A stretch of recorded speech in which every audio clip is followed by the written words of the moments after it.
أعوذ بالله من الشيطان الرجيم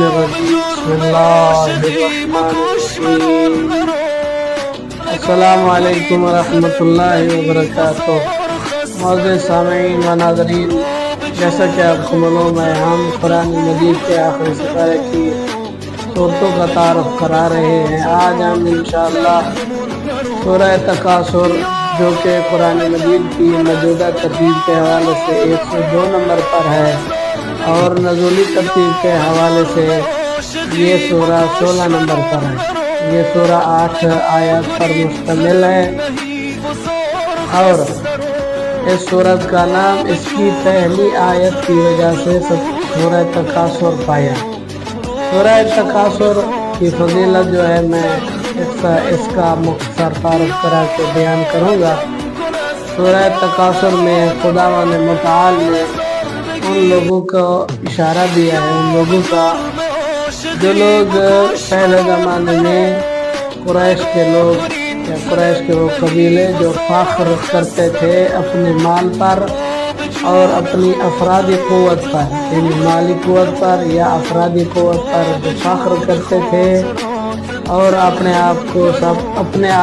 سب کچھ سمجھتے تھے، اور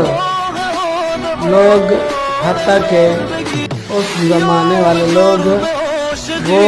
قبروں تک قبرستان میں پہنچ جاتے تھے اور قبروں کو شمار کر کے پھر یہ فخر کرتے تھے کہ یہ فلاں بندہ ہمارے قبیلے سے ہے، فلاں بندہ ہمارے قبیلے سے ہے۔ اور جب مالی اور افرادی قوت کو انسان ذہن میں لے آتا ہے تو پھر وہ دنیا میں چلا جاتا ہے، دین سے غافل ہو جاتا ہے، آخرت سے غافل ہو جاتا ہے۔ لہذا خداوند متعال نے ان چیزوں کی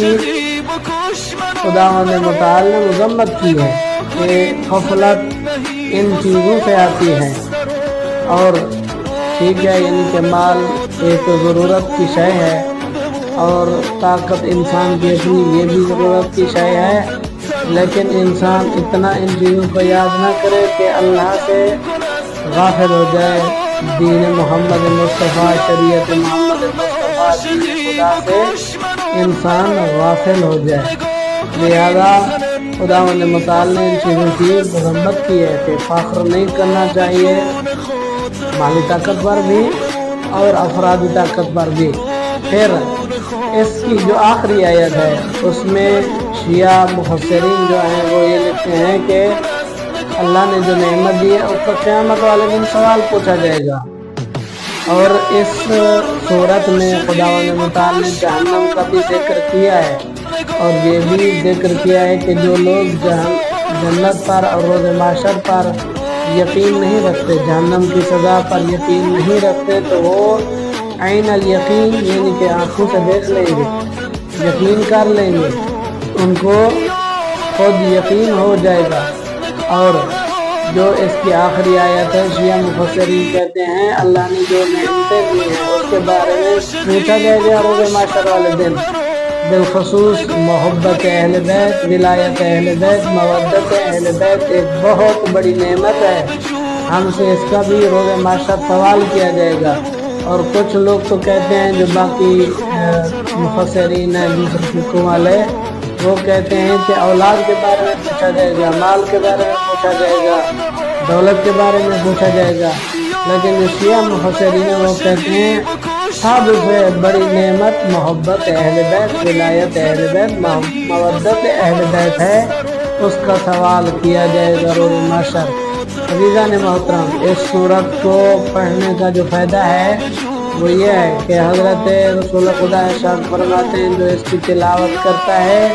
1000 آیات کے بدلے میں ثواب ملا جائے گا، یعنی کہ جو اس سورت تکاثر کی تلاوت کرے گا اس کو 1000 آیات قرآن مجید پڑھنے کا ثواب اللہ تعالیٰ عطا فرمائے گا۔ اور امام جعفر صادق علیہ السلام ارشاد فرماتے ہیں جو بندہ اپنی نوافل نمازوں میں اور واجب نمازوں میں سورہ تکاثر کی تلاوت کرے گا، اللہ تعالیٰ اسے شہادت کا، یعنی کہ جو شہید ہو گئے ہیں ان کی شہادت کا ثواب عطا فرمائے گا۔ اور ایک روایت میں یہ بھی ملتا ہے جو سونے سے پہلے اس سورہ تکاثر کی تلاوت کر کے سوئے گا خداوند متعال اسے قبر کے عذاب سے محفوظ کر دے گا. وما علینا الا البلاغ المبین.